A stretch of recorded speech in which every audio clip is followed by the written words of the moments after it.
بسم اللہ الرحمن الرحیم۔ شروع اللہ تعالیٰ کی ذات کے بابرکت نام سے جو تمام کائنات کا خالق و مالک ہے،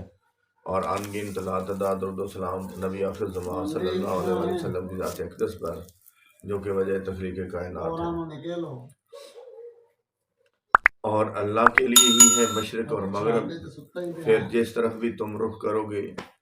تو وہاں ہی ہے اللہ کا چہرہ۔ بلا شبہ اللہ بہت بڑی وسعت والا اور خوب جاننے والا ہے۔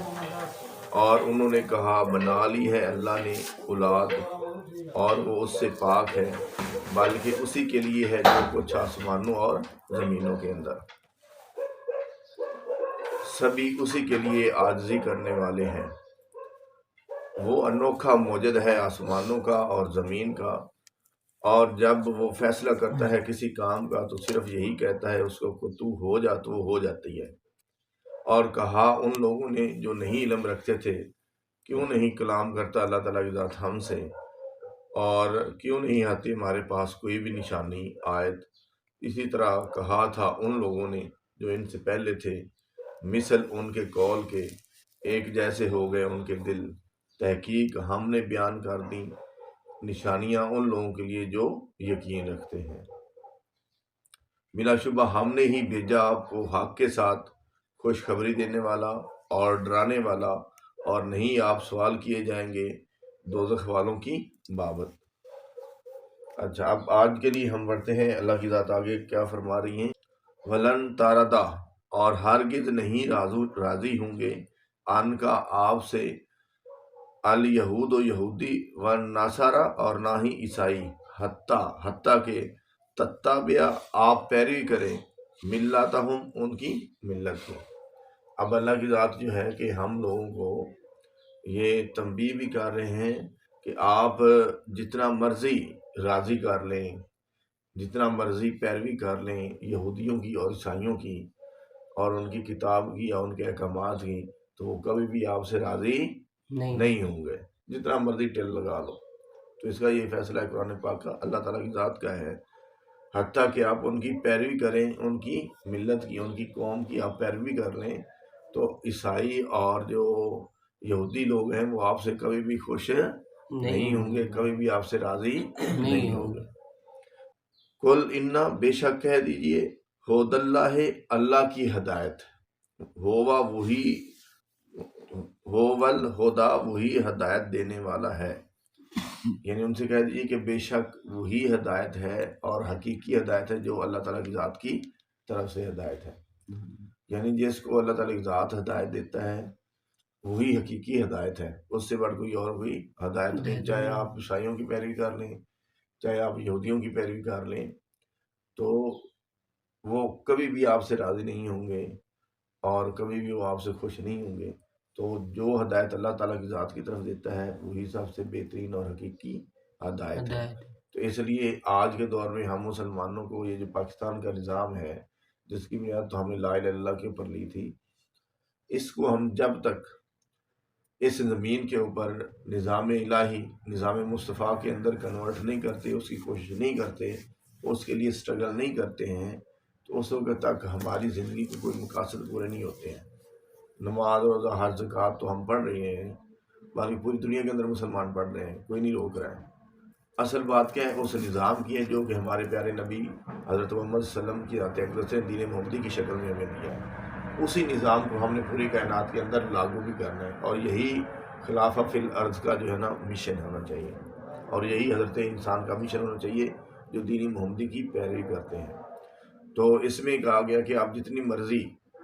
جو یہودی اور عیسائی ہیں ان کی قوموں کی پیروی کر لیں تو وہ کبھی بھی ہرگز آپ سے راضی نہیں ہوں گے۔ ہدایت وہی ہے، حق وہی ہے جو اللہ تعالیٰ کی ذات کی طرف سے حقیقت ہے، ہدایت دیا گیا ہے، وہی حق ہے۔ ولائن، اور اگرتے، اور البتہ اگر، ولائن اور البتہ اگر، اتبعت آپ نے پیروی کی، اہواہم ان کی خواہشات کی، بعد الذی اس کے کہ جو جا کا آ گیا آپ کے پاس، من العلم علم، ما تو نہیں ہوگا لا کا آپ کے لیے، من اللہ ہے اللہ سے بچانے والا، من ولی کوئی حمایتی، ولا نصیر اور نہ ہی کوئی مددگار۔ اچھا، ایک بندے کو تو نہیں پتہ ہے کہ یعنی حقیقت کیا ہے، لیکن اللہ کی ذات یہاں پہ فرما رہا ہے کہ اے مسلمانوں، اے مومنوں، اگر آپ کو علم ہو گیا ہے، آپ کو حقیقت کا پتہ چل گیا ہے کہ یہ راہ حق ہے، یعنی پہلے والی امتیں کی جو شریعت سے وہ تنسیخ ہو چکی ہے، اس کو ختم کر دیا گیا ہے، اب یہی قرآن پاک امت محمدی صلی اللہ علیہ وسلم اور شریعت محمدی ہی اس دنیا کی حقیقت ہے، اس کے اوپر ہی آپ عمل کر کے کامیاب ہو سکتے ہیں، بلکہ پہلی جو امتیں وہ بھی اس کے اوپر ایمان لے کے آئے تو ان کے لیے بھی وہی کامیابی ہے۔ تو اللہ ذات اس میں فرمانا چاہ رہی ہے کہ جب آپ کو علم ہو گیا ہے تو پھر آپ کے لیے یہ ہرگز سوٹیبل نہیں ہے، آپ کے لیے یہ مطلب ضروری ہے کہ آپ اس شریعت محمدی کی پاسداری کریں اور اس کے نظام کی پاسداری کریں، تاکہ اللہ تعالیٰ کی ذات جو ہے اس کا عذاب آپ کے اوپر نہ ہو۔ آپ ایسی آیت کے اندر ذات فرما رہی ہے کہ بات اس کے جو آپ ان کی اگر خواہشات کی پیروی کرتے ہیں، ان کی تعلیمات کی پیروی کرتے ہیں، تو اس کے باوجود کہ آپ کو علم بھی ہے، حقیقت بھی ہے کہ اللہ کا حق آ گیا ہے، یعنی دین محمدی آ گیا ہے، قرآن پاک آ گیا ہے، اللہ کی کتاب آ گئی ہے، اللہ کی ذات کا نیا حکم آ گیا ہے، آپ اس کو ماننے کے بجائے ان کی پیروی کرتے ہیں، یہودیوں اور عیسائیوں کی، تو نہیں ہوگا آپ کو بچانے والا، ٹھیک ہے، کس سے؟ اللہ تعالیٰ کی ذات سے، اس کے عذاب سے کوئی بچانے والا نہیں ہوگا،